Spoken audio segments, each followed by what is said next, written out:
കാസർഗോഡ് ജില്ലയിലെ railway parcel service പൂർണ്ണമായി നിർത്തിയതോടെ പ്രതിസന്ധിയിലായി train യാത്രക്കാർ. ചെറുകിട വ്യാപാരികൾ ഉൾപ്പെടെയുള്ളവർക്ക് റെയിൽവേ വഴി സാധനങ്ങൾ അയക്കാൻ കഴിയാത്തത് വ്യാപാര മേഖലയിലെ പ്രയാസങ്ങൾ സൃഷ്ടിക്കുന്നുണ്ട്. റെയിൽവേ വഴിയുള്ള പാഴ്സൽ സർവീസിനായി കണ്ണൂരിലേക്കോ മംഗളൂരുവിലേക്കോ പോകേണ്ട ഗതികേടിലാണ് ഇപ്പോൾ കാസർഗോട്ടുകാർ. അമൃത് ഭാരത് പദ്ധതിയിൽ ഉൾപ്പെടുത്തി കോടികൾ ചെലവഴിച്ച് നവീകരണ പ്രവർത്തികൾ പുരോഗമിക്കുന്നതിനിടെയാണ് കാസർഗോഡ് റെയിൽവേ സ്റ്റേഷനിലെ പാഴ്സൽ സർവീസ് ഓഫീസ് അടച്ചുപൂട്ടിയത്. മുന്നറിയിപ്പില്ലാതെ സർവീസ് അവസാനിപ്പിച്ചതോടെ ദുരിതത്തിലായത് ട്രെയിൻ യാത്രക്കാരും വ്യാപാരികളുമാണ്. 49.70 കോടി വാർഷിക വരുമാനമുള്ള കാസർഗോഡ് റെയിൽവേ സ്റ്റേഷനിലെ പാഴ്സൽ സർവീസിലും നല്ല വരുമാനം ലഭിച്ചിരുന്നു. എന്നാൽ ഇതെല്ലാം പാടെ അവഗണിച്ചാണ് റെയിൽവേയുടെ നീക്കം.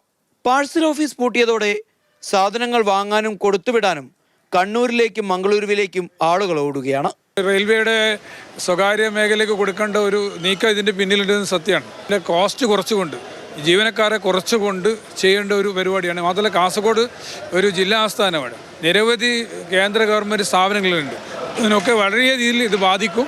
ജില്ലയിലെ സർക്കാർ സ്ഥാപനങ്ങളിൽ ഉൾപ്പെടെ ജോലി ചെയ്യുന്ന ദൂരദേശക്കാരായവർ ഇരുചക്ര വാഹനങ്ങൾ അയക്കാനും ആശ്രയിച്ചിരുന്നത് റെയിൽവേ പാഴ്സൽ സർവീസിനെ ആയിരുന്നു.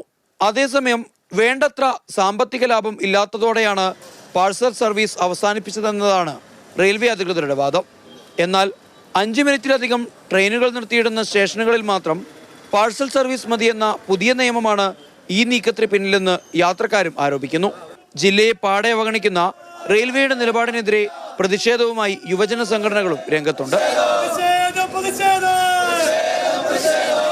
മാതൃഭൂമി ന്യൂസ്, കാസർഗോഡ്.